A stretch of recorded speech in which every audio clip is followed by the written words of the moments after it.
So let's see what we got. Let's go. All right. So first thing we're gonna talk about is best narrative, and basically this is for outstanding storytelling and narrative development in the game. The nominees are Plague Tale Requiem, Elden Ring, God of War Ragnarok, Horizon Forbidden West, and Immortality. You're gonna hear a lot of these games repeated over and over. These are like basically juggernaut games. So what's your just thoughts on the category and the nominees? For me, the only game that I'm not familiar with is Immortality. You said? Oh, yep. Immortality. Yep. Yeah. So I didn't play it. So that's when I say I'm not familiar, I didn't play it. So I don't want to sit here and act like just because I watch clips or videos, I know the game. And when you think of narrative, you got to actually play the game in order to talk about which one has the best narrative. So unfortunately I can't talk about Immortality. A Sure. Plague Tale, Elden Ring, and God of War. I haven't played God of War Ragnarok as of yet, but based off of the first one, you know what I'm saying? If they keep that kind of I can't think of the word, but they keep going that way, I guess. Sure. It'll be too short for me. I feel like the first one was mad short. They could have gave us a lot more in that game, but Absolutely. that's just my opinion. Elden Ring, I was playing that game for a very Absolutely. very long time. So in my opinion, it would have to be out of the Plague or Elden Ring. And if it was for my nomination would go to Elden Ring only Elden because Ring. Okay. it held me for so long out of all of these games. Like I put so much time into it, even did Game Plus one. Sure. And when I was finished with God of War, I was just like finished with God of War and Plague Tale. I'm kind of like in the beginning, so I really don't know too much of the story, but it just seems a lot better to me. Sorry, God of War. Then it seemed like it's going in a lot better direction than God of War did, even though I love God of War story too. Yeah. So the only game on here I haven't actually played is Immortality. I played Horizon Forbidden West.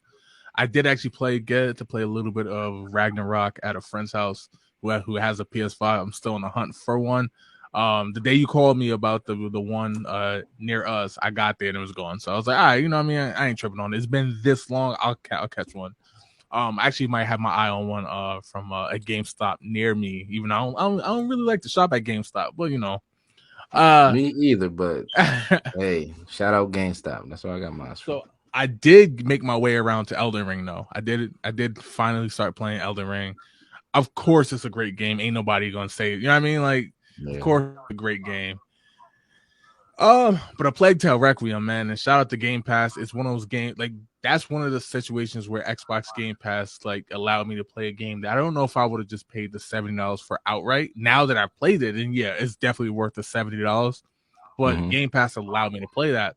So I would probably give the nod to a Plague Tale Requiem because I do have a feeling Elden Ring and God of War is probably going to clean up everything else. But in terms of narrative, the story mode on this game is incredible, man.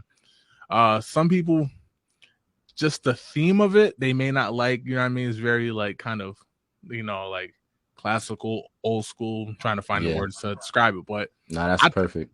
I think it's a great game. I'm very, very interested to see who's going to actually win this particular game. I'm telling you, Elden Ring, bro, and like you said, Plague Tale got the narrative down packed. Like right. that's the most important part. Like Elden Ring and God of War and Horizon got some good story too, but like those games are more like fighting games. Like, you know what I mean? Like they more focused on the gameplay more than the story. You know what I'm saying? So I could see the Plague Tale winning too, but like I'm talking about my nomination, right? I'm gonna be biased on that because it's mine. Look, man, just being honest. I'm sure more than half of the world, maybe more than half of the world, would agree with you. I think Elden Ring, God of War is really going to battle out for most of the awards. But shout out to Immortality, looks dope. I haven't played it again, but like I looked it up when obviously it was nominated. Kind of reminds me of last year when we talked about It Takes Two, right?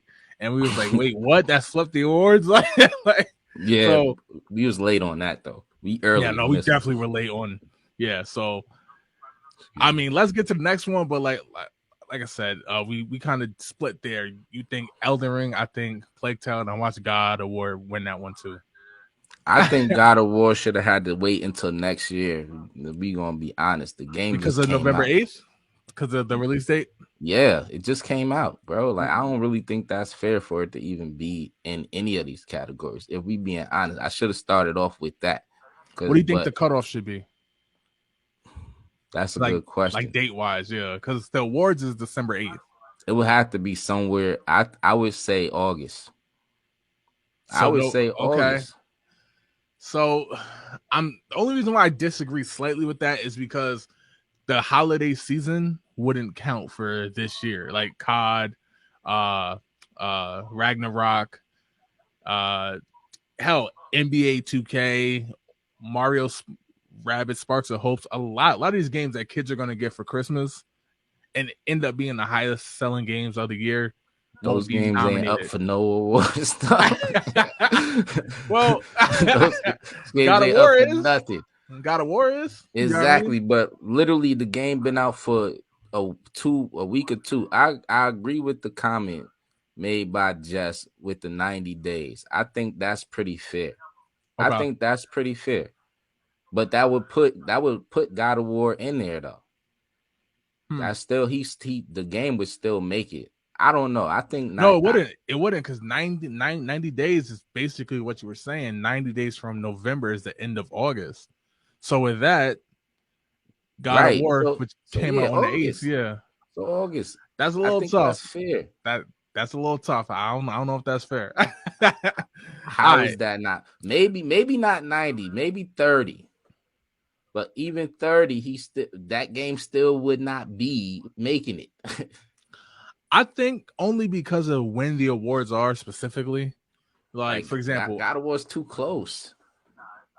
Like I mean, how did they in a week they was able to see that this was the they put this as the best narrative in a week? I mean, like you raise an interesting question because this has happened before. It literally happened in 2018. God of War came out around the same window, right? And Red Dead Redemption 2 was just killing the market, right? The entire year. And God of War won game of the year. So like you have a point. Right. But it wouldn't be fair because God of War win it over Elden Ring and the Plague Tale, and they've been out for months killing the game, sure, doing their thing. Even Horizon Forbidden West been for a going while. crazy. Yep. But everybody I talk to about Horizon Forbidden West say that game is great, like top tier. So you're worried about recency bias, and I get it. Yeah, it makes sense. It makes sense. Yes. It makes sense. When the last time you played Elden Ring? You probably played it recently because you wasn't a part of the craze when it came out. Right. But like for the people that was a part of the craze, like myself, that wasn't really into FromSoft games. I mean, I played Seiko, however you say it. But like Seafood, but besides that, I wasn't really into FromSoft games. So like when this came out, I was on the bandwagon like everybody else because it was dope. You feel me? And it deserved it because it was a great game. And even though it was hard, everybody was content with playing it like that. Sure. Nobody complained about the difficulty of that game. You feel me? And it was right. And those games are legendary for being difficult. You feel me? And it was because it was an amazing game. And now because people haven't played it in months, not because it's a bad game, because other stuff been coming out that deserve the time. You feel me? Like God of War, which just came out. So you would put God of War ahead for next year for the 2023 Game Awards. Okay. Right. And then cut it off in August. Yes, and I think they should do whatever because I don't know no games in 2023 that might be better than this. So basically, all holiday games get pushed to the next year. The following year, I think, is only fair. That's fair. All right. Well, let's hit up Jeff Keighley and make our suggestions for the next one, right? Hopefully, So we have pull by then. Jessica Brown with a great point, actually. Then again, name an award show that hasn't been accused of being unfair. Maybe award shows themselves are a problem. That's a good point because the Game Awards is no exception. There's a lot of, no matter what wins, there's going to be a whole group of people saying no, hell no, something else should have won in its place. So Right. I definitely get it on that. And